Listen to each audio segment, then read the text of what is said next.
Julie does Snowdon. Snowdon is over there.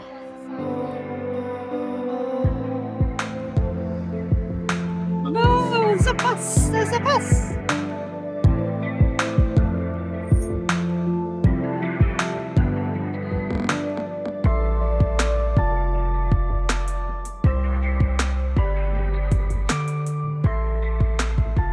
We're literally in the shadow of Snowdon. Well, actually not literally, but you know, Snowdon's right behind. And we're in this amazing kind of valley between the mountains, and it's just stunning here. We've stopped just to have a look at the river. Look at this water and how clear that is. Amazing. So off on a little solar expedition. So I'm going to try and find the Anglesea Barracks, which are apparently 16 minutes walk.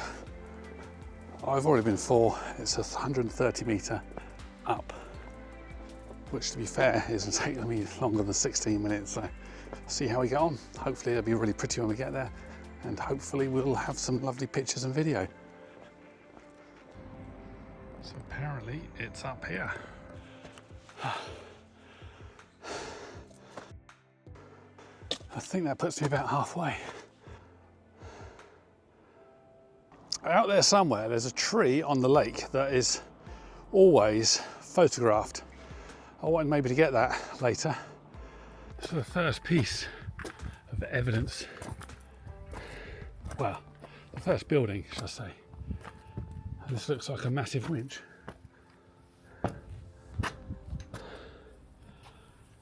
Guessing steam powered winch. Wow. Look at that. Being the kind of perfectionist that I am, I would much rather there was a few clouds in the sky. Make better pictures, maybe even in golden hour, that'd be nice too. We'll see what we get. I could almost feel the people there, even though they'd long since gone. And imagine what it must have been like working in this beautiful but very hard and tough place.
I didn't actually go any further up the mountain, but apparently I missed quite a lot. If you've been up there, let us know what's up there. I then headed down back towards Jane. We then headed to one of the amazing lighthouses I wanted to visit.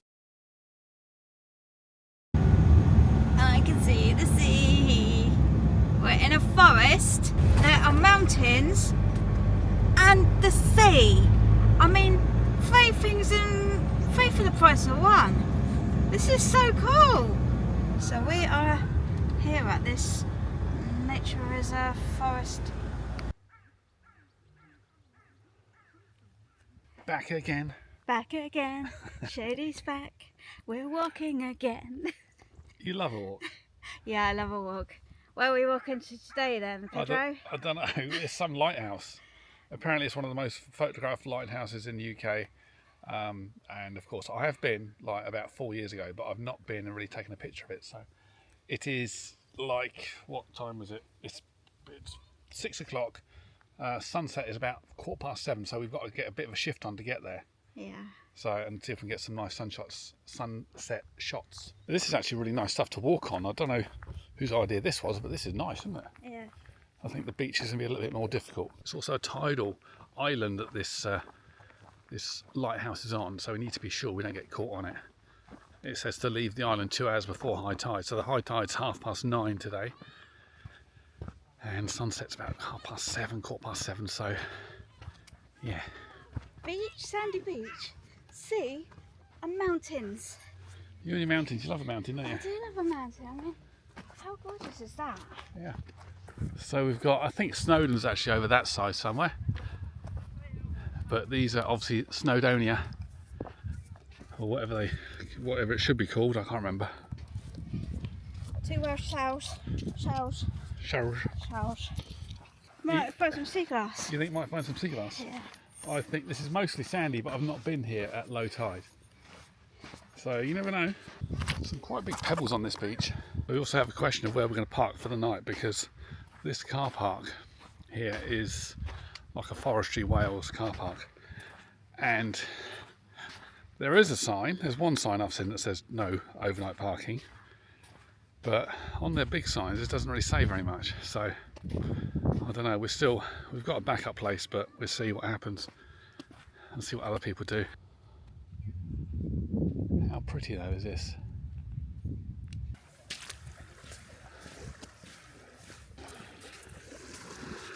We're on a beach in Anglesea. I can't pronounce the name of it because it's got 2 hours, and I think apparently that's a clough. I can't tell you.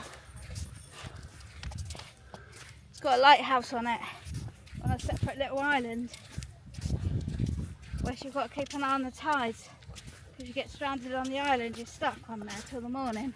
That could be fun, couldn't it? Not really. Why? Because we'll be freezing. We've got each other to keep warm. Oh yeah. That's what I'm worried about. Shadows are getting very much longer, which means the sunset is nearly here. Jane has her back's really playing up, so she's sat down, she's found a seat, and she's gonna wait for me. These little cottages here, quite reminiscent of the cottages I saw earlier, that sort of size, you know, the quarrymen's cottages. But I guess these would have been still private now, look. So we have a lighthouse over here, and there's also one up there. I think that's the one we need to be going to. I think I'll have a little walk up to it first, have a little walk around. The photographers are already set up with prime positions, so that is clearly the place to be. So that actually is not that high.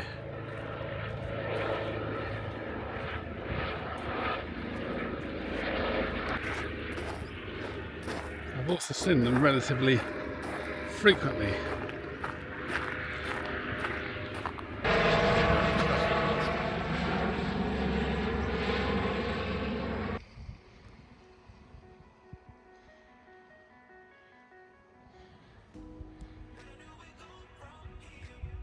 People still enjoying the water. So I finally made it to the lighthouse. Look at that view. So you got the sea there, got a beautiful lighthouse up there, and then in the background, the sea,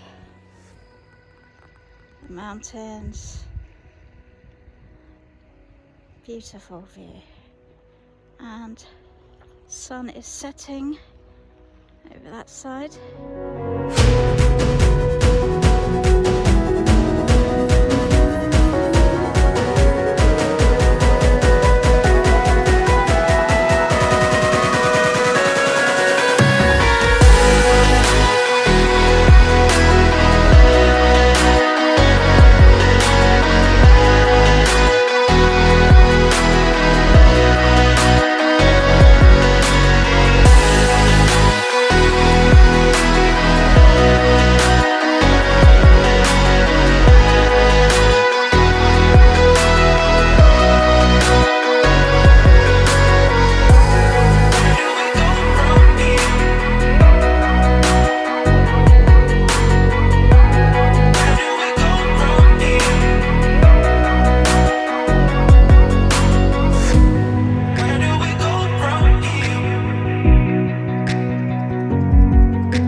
We did eventually make it, didn't you? Yes, I did.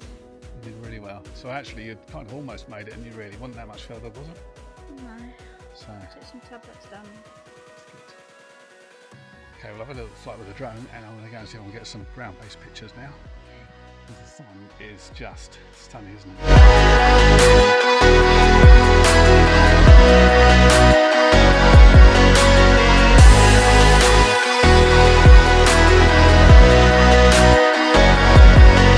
So this whole beach will be covered in water in not that long a time. It's probably, I don't know, it might be a couple of foot deep through here once the tide's fully in.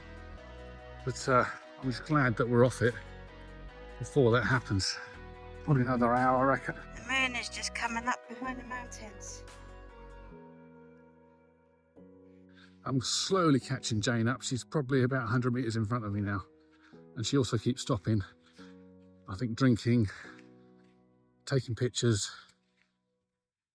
and generally taking it a little bit easier. So, yeah, she just doesn't give up. Her back was hurting. She wanted to give up. She didn't want to give up. She didn't want to hold me back, but I felt bad about leaving her. And she felt bad about holding me back. So in the end, we found a seat for her, and she was able to sit down and was able to go on, and then she's able to come at her own speed. So probably letting her go at her own speed is probably a very good thing. Thank you so much for watching, and we'll catch you in the next one. Remember to do all those things like subscribe, thumbs up, and bell icon. Thank you.